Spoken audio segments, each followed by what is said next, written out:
L'autre grand titre de l'actualité, c'est le sommet de l'OTAN. Ça se passe à Madrid, en Espagne. L'objectif est clair pour l'Alliance Atlantique, démontrer sa force et son unité face à la Russie un peu plus de 4 mois après l'invasion de l'Ukraine. Mais l'Alliance Atlantique doit aussi régler des dissensions internes avec une Turquie fermement opposée à l'adhésion de la Suède et de la Finlande. Décryptage avec nos invités. Guillaume Lasconjarias, bonsoir. Bonsoir. Bienvenue, vous êtes historien, ancien chercheur au Collège de défense de l'OTAN à Rome et auteur de nombreux travaux sur cette Alliance Atlantique. Avec nous en direct de Bruxelles, en Belgique, Estelle Oryx, historienne, commandante d'aviation et chercheuse à l'Institut Royal Supérieur de Défense, l'IRSD. Merci beaucoup également à vous d'être avec nous. Avant de vous entendre, tiens d'ailleurs, tous les deux, on va écouter le patron de l'OTAN, Jens Stoltenberg. Il est extrêmement important que nous soyons prêts à continuer à apporter notre soutien à l'Ukraine, car l'Ukraine est aujourd'hui confrontée à une brutalité que nous n'avons plus vue en Europe depuis la Seconde Guerre mondiale. Alors, est-ce que c'est vrai d'ailleurs, plus grande brutalité en Europe? Parce qu'on a beaucoup entendu cela au début du conflit et il y a quand même eu un génocide en Bosnie, il y a quand même eu déjà sur ces propos-là. Est-ce qu'il dit vrai ou pas, ou est-ce qu'on est dans la politique Je crois que ce qu'il faut bien voir, en revanche, c'est que quelque chose, effectivement, a changé le 24 février 2022. L'agression d'un État souverain envers un autre État souverain, ça c'est quelque chose qu'on n'avait pas vu en Europe depuis effectivement la fin de la Deuxième Guerre mondiale.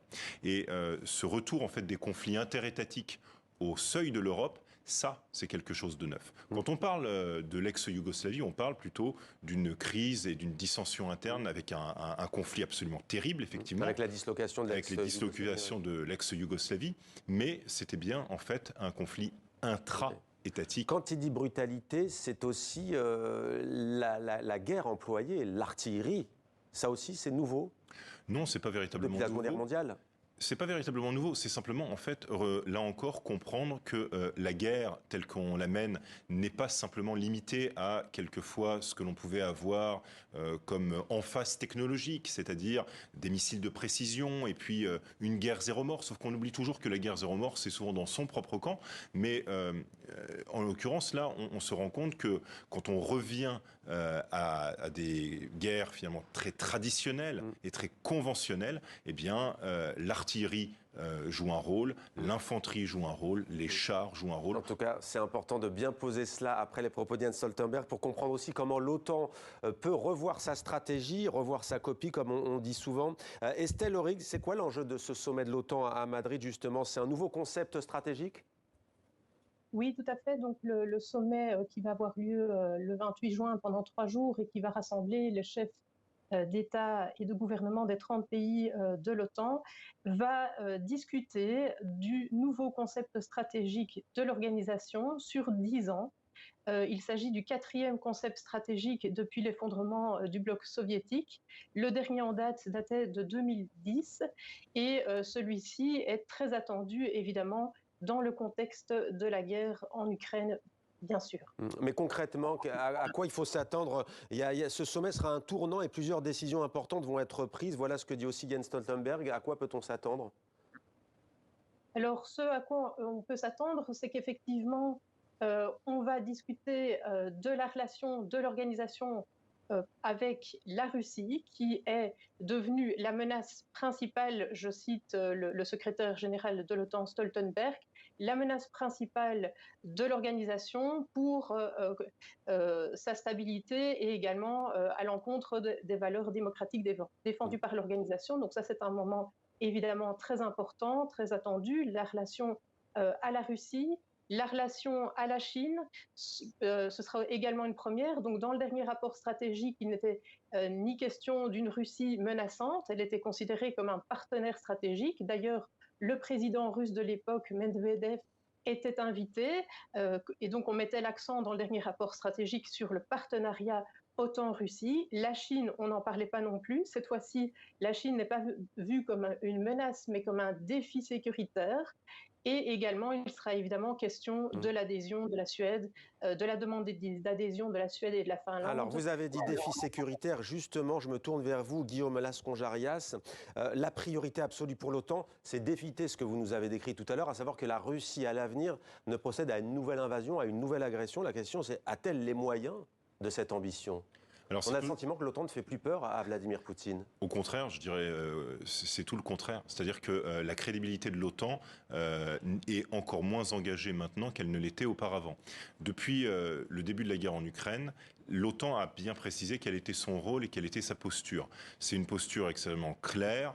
La crédibilité des alliés, c'est la défense des pays, justement. Ça n'a pas toujours été le cas. Là aussi, on lui a reproché d'avoir été offensive, notamment en Afghanistan. Alors en Irak, l'OTAN dit souvent qu'elle n'est pas intervenue, qu'il y avait un mandat. Il faut bien distinguer deux choses. L'OTAN a...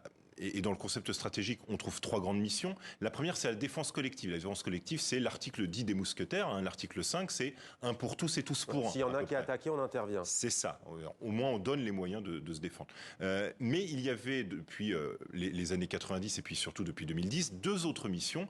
La gestion de crise, c'est ce qui se faisait en Afghanistan. Et donc, ce n'était pas agressif, c'était au contraire appuyé dans un cadre onusien. D'ailleurs, au début, une résolution de l'ONU, ce que faisait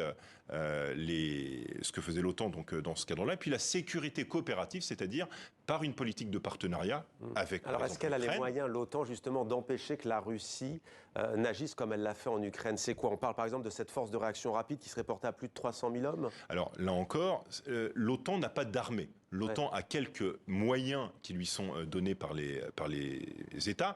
Et un des enjeux, justement, c'est la nature des financements. Il faut bien voir aussi ce que dit Stoltenberg et ce qui avait déjà été dit en 2014, c'est porter d'abord l'effort de défense des principaux États et de la totalité. Ce que l'Allemagne a fait, ce qui l'Allemagne est en train de faire, de porter cela à 2% du PIB. Mais c'est une longue tâche. L'année dernière, on était à peu près à 8 pays sur 30 qui dépensaient plus de 2% de leur PIB. Là, on arrive à une dizaine.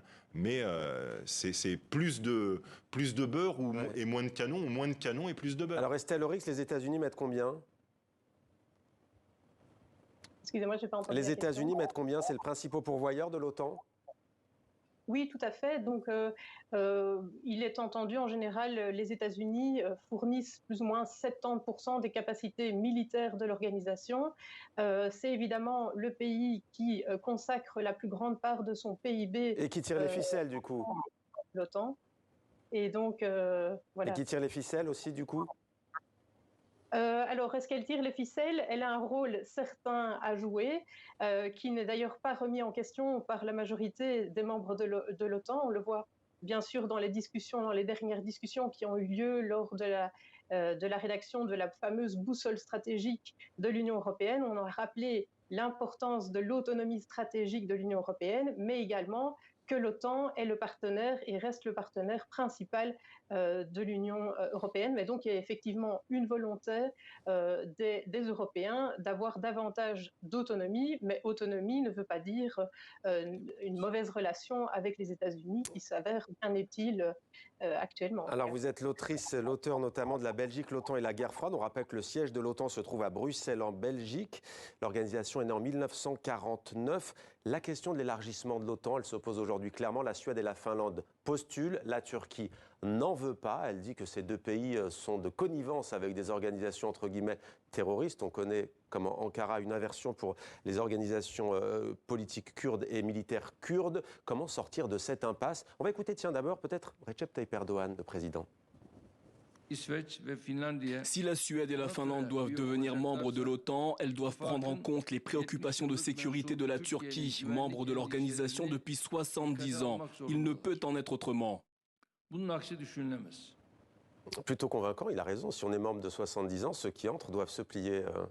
Non, alors c'est pas tout à fait sous cet angle-là qu'il faut voir les choses. C'est-à-dire qu'on est dans une alliance qui est tout à fait particulière. On ne vote pas à l'OTAN. Ouais. On ne vote pas, donc, c'est-à-dire que ça se fait par consensus, c'est-à-dire que chacun doit être absolument d'accord. En revanche, ce qui est très vrai, c'est que la Turquie a toujours une position qui est extrêmement ambiguë. Et cette ambiguïté s'explique au moins par 3 raisons. La première, c'est sa situation géographique.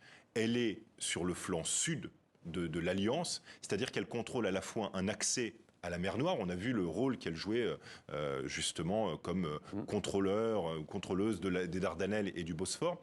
Elle a une frontière avec la Syrie et on a vu le rôle qu'elle avait joué dans cette zone-là et les liens qu'elle entretenait avec la Russie. Et puis surtout, en Méditerranée et au sud de la Méditerranée, elle a joué un rôle, par exemple, en Libye. Et donc, ces préoccupations sécuritaires, elle estime qu'elles ne sont pas suffisamment prises en compte par le reste des alliés. Et donc, il y a une forme de négociation en disant, ben voilà, moi je m'oppose pour l'instant à l'entrée ou à l'adhésion de ces deux postulants que sont la Suède et la Finlande.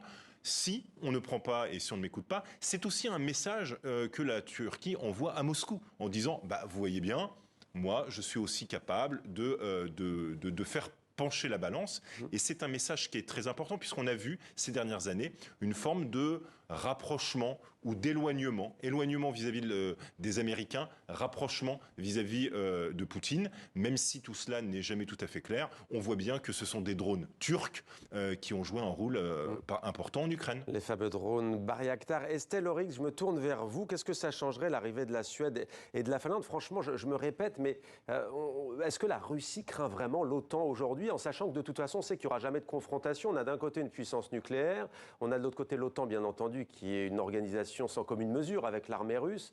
Est-ce que la Russie peut avoir peur de l'OTAN? Je pense clairement que la Russie peut avoir peur de l'OTAN. D'ailleurs, elle a souvent invoqué comme raison, est-ce la raison principale? Ça, c'est une autre question, mais que l'élargissement de l'OTAN est un problème pour la Russie. La demande d'adhésion de l'Ukraine à l'OTAN est également un facteur, dit le Kremlin, de déterrorisation des relations entre l'OTAN et la Russie. Donc je pense clairement que cela fait partie des préoccupations russes. Bon, évidemment, la Russie a bien compris également que l'OTAN ne veut pas s'engager sur le terrain, ne veut pas entrer en guerre, même si l'OTAN a pris clairement position en faveur de l'Ukraine depuis le début de l'invasion de l'Ukraine par l'OTAN. Donc je pense qu'il y a une certaine crainte de la Russie, tout en sachant que pour l'instant, l'OTAN ne veut pas entrer en guerre, mais effectivement, l'entrée de la Suède et de la Finlande n'est pas bien vue. Merci Estelle Oryx. Alors je vais intervenir juste oui ou non, dites-moi, l'Ukraine vient d'obtenir son statut de candidat officiel à l'Union européenne. Est-ce que c'est inéluctable une adhésion à l'OTAN à terme de l'Ukraine ou ça ne se fera jamais? Alors, il est impossible de dire jamais, mais pour l'instant, tant qu'il y a un contentieux territorial aussi important que celui qui existe et qui existera... Ce serait la Troisième Guerre mondiale?